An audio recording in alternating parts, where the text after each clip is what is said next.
I've already referred to shutting down of restaurants and schools closing, etc. That speaks to how it affects the individuals that we're trying to help here. I'm chairman of the Finance Committee, as my colleagues know.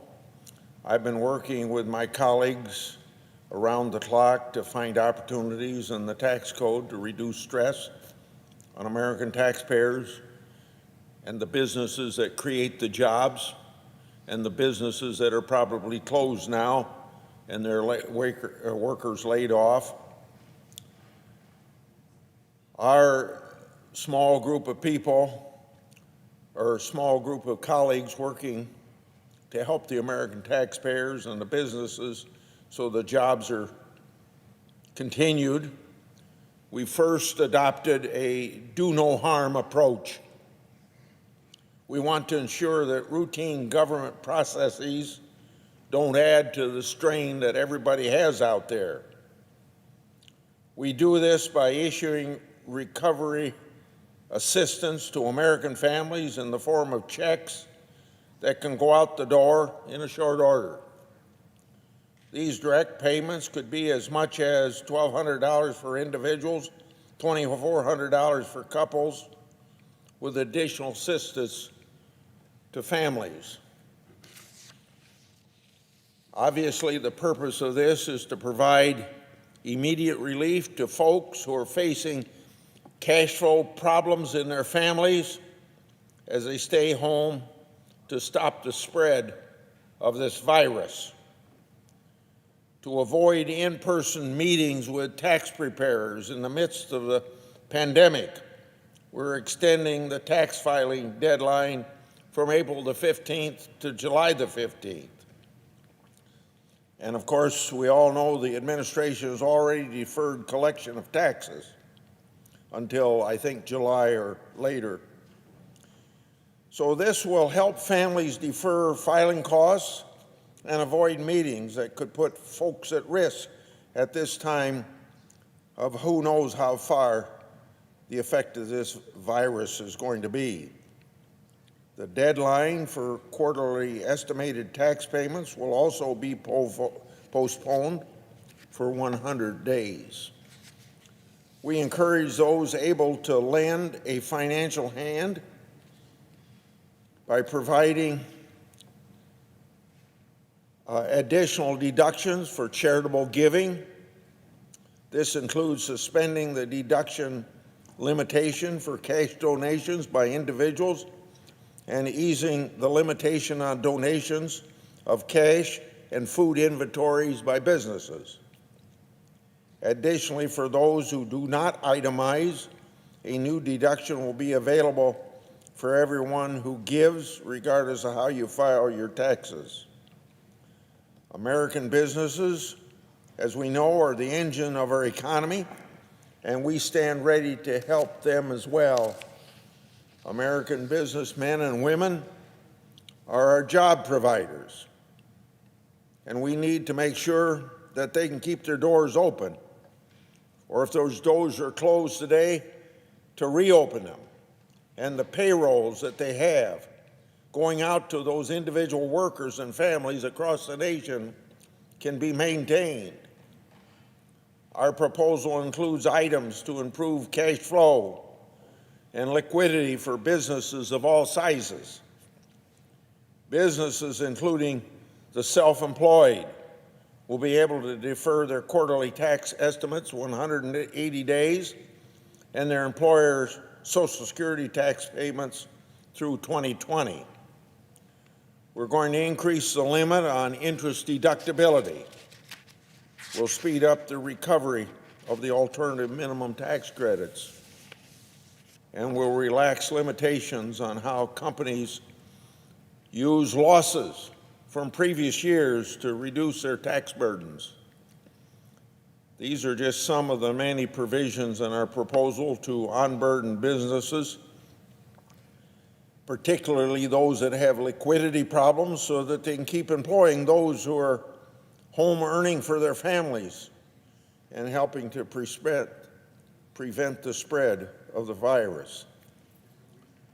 And I hope nobody tries to tell me or the rest of us that we're bailing out business. We are in the job of preserving jobs, or if those jobs have been lost in the last 10 days because of this slowdown of the economy, almost a shutdown of the economy, then we want those jobs to be brought back. Workers are employed because of government's decisions, not the employer's decision, not the employee's lack of hard work, because federal, state, and local governments have stopped interaction among people so that we don't spread this virus. And it's because of what the World Health Organization has labeled a world health pandemic. We don't see it as bad now as we do in Italy and other countries of Europe. We hope we don't see it as bad as they have, but we just don't know. And because we don't know, people have this anxiety. They don't know about the future. And we ought to give some help to the future. So I described to you some of the things that the Finance Committee is working on. I've also joined Senator Alexander and others to assist healthcare workers and patients. This portion of the package includes several Finance Committee provisions to help everyone fight the pandemic. For example, we're adding additional flexibility to the health savings accounts, bolstering telehealth services, and boosting Medicare payments to healthcare providers. We can contain this deadly virus without destroying the livelihoods of nations' economies. But right now, our constituents have doubt about that. And this proposal that the leaders put forth is to try to quiet some of that anxiety. These recommendations take bold steps to curb the economic fallout as we work as a country to contain this pandemic. These proposals won't be the end of the congressional response to the coronavirus. I think we made that clear that this is the third effort, 2 already signed by the President of the United States, and there'll probably be more. And when people want more than what's maybe here, there's going to be plenty of opportunities for more. I wish I could say we know by a certain date that this anxiety is going to go away, and we know that this pandemic has slowed down enough that we can go back to work and start interacting with our friends and family to the same extent we always have, and open up the restaurants. I stand ready to continue identifying targeted relief as necessary to help bridge the gap beyond this bill. But we need to take this next step and do it quickly.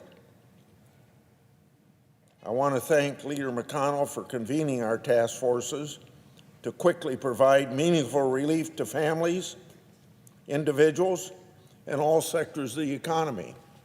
The people I've been working with that I thank are Senators John Thune, Rob Portman, Pat Toomey, Tim Scott, Tom Cotton, Mitt Romney, for working with me on this package.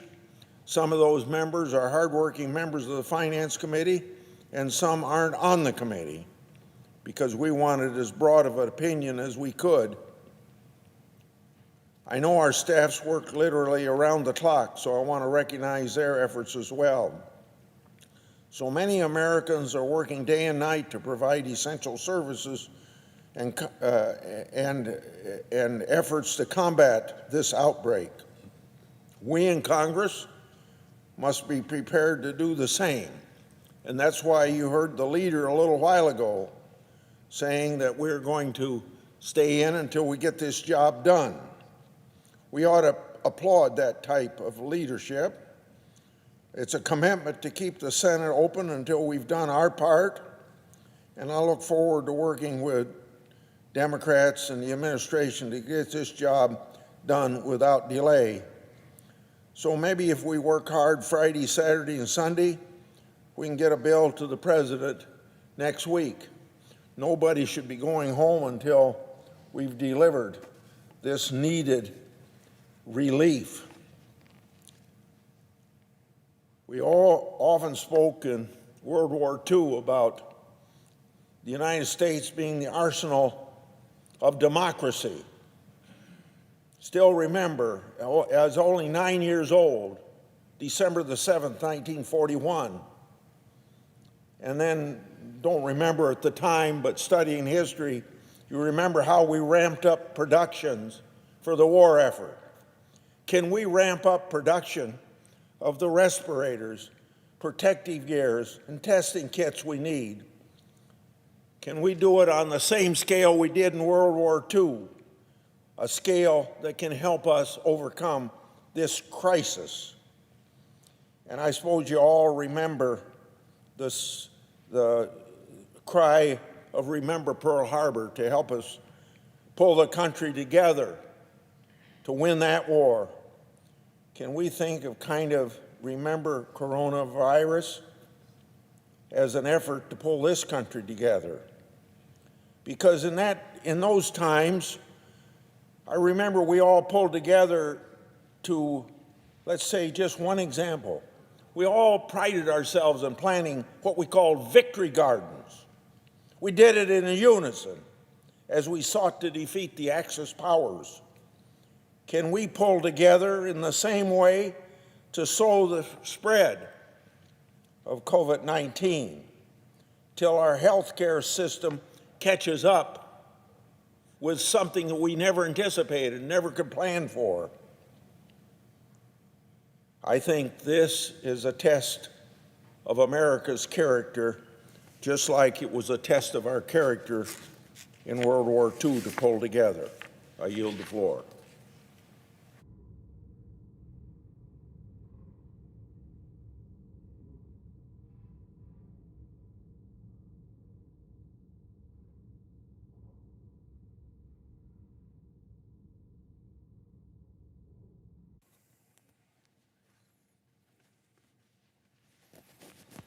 Mr. President. Democratic leader. Well, thank you, Mr. President, and I'm glad now that the Republican leader and his caucus now have a plan, and we look forward to working with them to come up with a bipartisan product as soon as we can, because this crisis grows worse every day.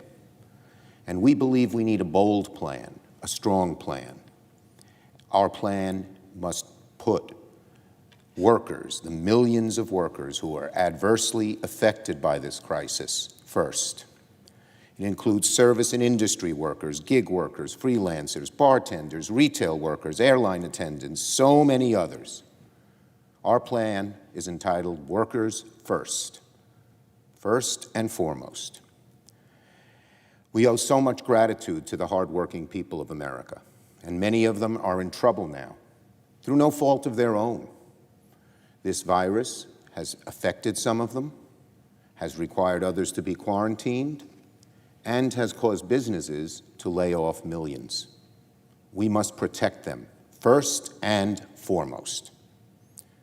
And so our plan has 5 basic pillars. Pillar 1 is to bolster the healthcare system dramatically. If we don't beat the fight against this virus, if we don't do it as quickly as possible, the economy will get worse and worse no matter what we do. So we must work extremely quickly and massively to bolster our healthcare system. We need a Marshall Plan for our healthcare system, and that is what we propose. We need direct aid to hospitals. The larger hospitals in many cities already have many patients in their beds. The smaller and rural hospitals could well be in danger of closing because of this crisis. We must bolster the hospitals. They need equipment. They need ventilators. They need more ICU beds. They need masks. A simple thing like a nose swab. A hospital told me that they can't do testing because they don't have the nasal swabs. And we need the president to marshal the DPA, the Defense Production Act, to get all of these materials produced on a wartime footing, quickly, dramatically, and in large number. Our first plank of our plan dramatically bolsters our healthcare system, which is being overwhelmed through no fault of the hardworking people there in this crisis. And it entails so much. Healthcare workers have to be able to get to the hospitals, to the nursing homes, to the other areas. In many places they can't if there isn't the kind of transit, public transit, that is available and is now not working. The second part of our plan deals directly with those who have lost income through no fault of their own. It is a dramatic bolstering of unemployment insurance. We call it either unemployment insurance on steroids. We call it unemployment insurance on steroids. Or you might even call it employment insurance. If a worker loses his or her job through no fault of their own, right now unemployment insurance doesn't cover a whole lot of people. When it does, it doesn't pay them much in terms of salary, in terms of a percentage of income, and it's often hard to get and takes a long time. Our unemployment on steroids, our employment insurance, provides a full amount of the wages that workers are not being paid, not 20% or 50%. People desperately need it. It is quick and easy to apply for without all these hurdles that are now put in the way. And it applies to many more workers than in the past. We have talked to business owners, large, medium, and small. For many of them, this is the number one thing they need. While they can't keep their workers on the payroll because no money is coming in, these workers will still be there. They'll be furloughed, they'll be getting a full salary, and when the businesses come back, they will be back. The third part of our plan is for paid leave. We must have paid family leave. We must have paid sick leave. COVID, too, did some of that, but too many people are not covered, and too many people are not covered in a strong, longer-term way. Senators Murray, Gillibrand, working with the House, have put together a very strong package. We must have it in this proposal. Fourth, I believe no one's seen the proposal, or I haven't seen, and I think anyone has seen the proposal that the leader put on. It had virtually no input from Democrats, but we will look at it and read it tonight. But from what I'm told, it provides a bailout for a number of industries. Again, we have to put the workers first. We don't want these industries to go under, but we certainly don't want the dollars that are put there to go to corporate executives or shareholders. Again, they must go to the workers first. If they're getting a bailout, they should not cut the number of workers, the salary of workers, the benefits of workers, the pensions of workers. And none of this money should be used for corporate buybacks. I am outraged that the airline industry in the last 5 years spent about $40 billion on buybacks. They're now saying they don't have enough money. Had they not sent the money to the shareholders and had it there or used it to bolster their workforces, that might not have happened. Nor should the money go to corporate salaries or corporate gain. Part 4 of our plan says no bailout that goes to the people at the top. The money should go to the workers. After all, that's who we want to protect. Every one of us knows workers in these industries. They're hardworking, decent, honorable people. And fifth, help for small business. Small businesses suffer. The little restaurant. Maybe it's the small manufacturing business. Maybe it's a little service business. They need help. Their employees, should they have to furlough them, will be taken care of by our employment insurance, but they still have other costs. We've called for forbearance in mortgages. That's a big cost that they will continue to maintain if they rent space. But they will need help with other costs, and we provide the money for those costs with the view that that money could be, those loans could be forgiven if they rehire all their workers once they're back on their feet. So, 5 points, and I know that the Speaker of the House agrees with these points. The House Democrats agree with these points, and unfortunately, the leader didn't want them included in negotiation, which can only prolong the length of time before we act, but so be it. 1, a Marshall Plan for our healthcare system and our hospitals. 2, employment insurance. You lose your job, you get your pay. 3, paid leave, paid family leave, paid sick leave. 4, any bailouts must be worker first.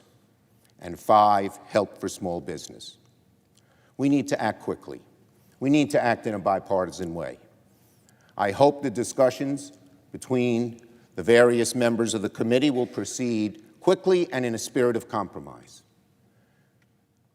And I hope that we can come to quick agreement with the House, whose views are the majority's views are much closer to ours than this document, which I haven't read, but I've heard things about. I haven't seen it. Mr. President, this is a crisis like none we have seen. We don't know how long it'll last. We don't know how many people will be affected. We do know it's getting worse every day. And we know also that while Americans usually come together after a crisis, New Yorkers certainly do, as we did after 9/11, we now must be isolated. But we will prevail. We will prevail. We will work together. Hopefully, each side will give. We will come up with a good plan. We will send it to the President, and we will help to begin the long path to eradicate this awful virus that has so afflicted so many millions of Americans in one way or another. I yield the floor. Mr. President. Senator from Mississippi. Mr. President, I agree with so much of what the distinguished Democratic leader has just said, and I was coming from one building to the other when the distinguished senator from Iowa was speaking, but I know he was making the points that I would make at this time too. If the distinguished Democratic leader wants to call this a Marshall Plan for the coronavirus crisis, I will subscribe to that. I think it's that serious. And I agree with what the Democratic leader said about this economic crisis. It's something like we've never seen before, and it calls for dramatic action, and I think that's what the majority leader, Senator McConnell, has proposed. And I agree with this from my friend from New York. When we try to rescue the large corporations, we need to put workers first and not be concerned about the CEOs and the executives. We need to take care of small business. So let's do a Marshall Plan, and let's do it on a bipartisan basis as Americans, because this economic crisis knows no parties. You know, in some instances, when there's a crisis, we're told to carry on. And in this case, that really isn't what the healthcare professors have told Americans to do. Americans have been told, and people around the world have been told, to stay at home. Don't congregate. Well, that's the way our economy operates. So Americans are doing what they've been asked to do. We're not flying. We're not staying in hotels. Occupancy is down to single digits. Restaurants are closed. Stores are closed. Americans are keeping their children home from school. Schools are not open even in most areas. Again, the American people are acting responsibly according to what they have been told to do by health professionals.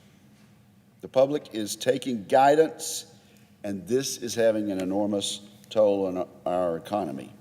We hope the virus will end soon, but we need a rescue package, and I'm happy to join with the distinguished Democratic leader in calling it a Marshall Plan if he'd like to do it. The American people bear no responsibility for this act of nature, this act of God that has overtaken much of the globe. And so I come here today to say I've been honored to participate in the drafting of what Senator McConnell, the distinguished majority leader, has rolled out today, the Coronavirus Economic Stabilization Act. I was part of a task force that the distinguished majority leader asked us to work on. That task force dealt with the airline industry. It consisted of Chairman Shelby and the Majority Whip Thune. And we're happy to develop a plan that involves $208 billion,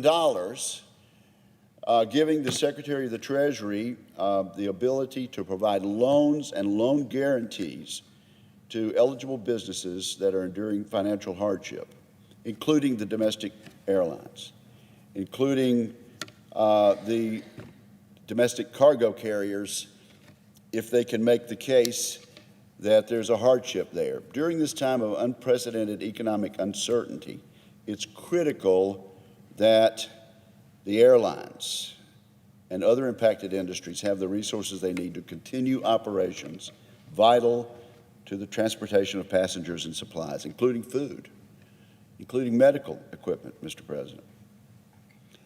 The plan that I participated in drafting, and which the distinguished majority leader put forward today, would prohibit the federal funds from being used to increase compensation or provide golden parachutes or that sort of thing for the leaders of these distressed companies.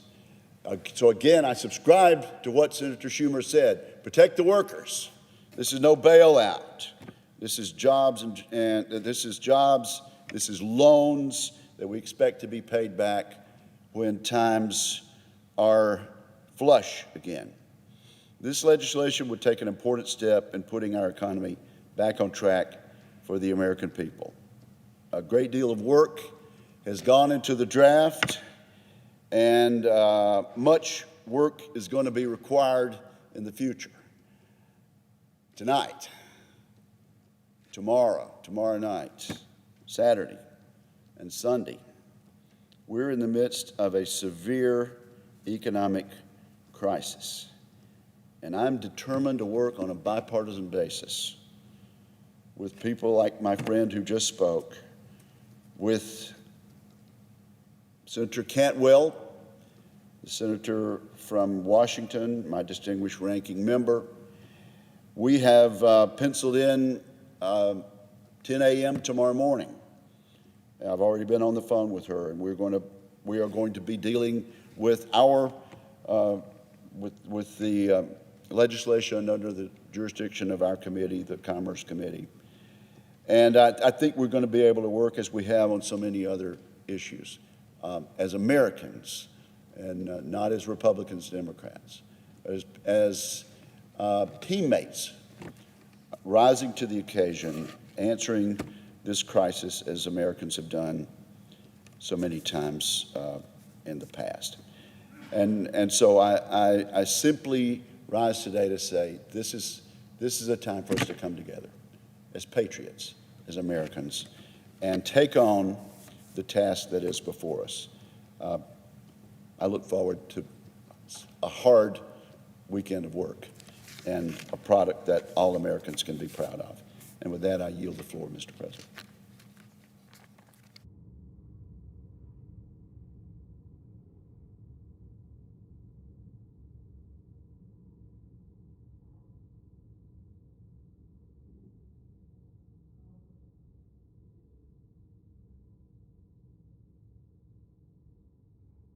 Mr. President, I suggest the absence of a quorum. The clerk will call the roll. Mr. Alexander.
Mr. President, Senator from Florida, I ask that the quorum call be suspended. without objection. Mr. President, we in this profession have a tendency to hyperbole, meaning a tendency to stand sometimes and talk about how dramatic a decision we're about to make is or how important something is to the country, because that's what we do, and it's sort of one of the tools of this trade. I think this is not a time in which it's possible to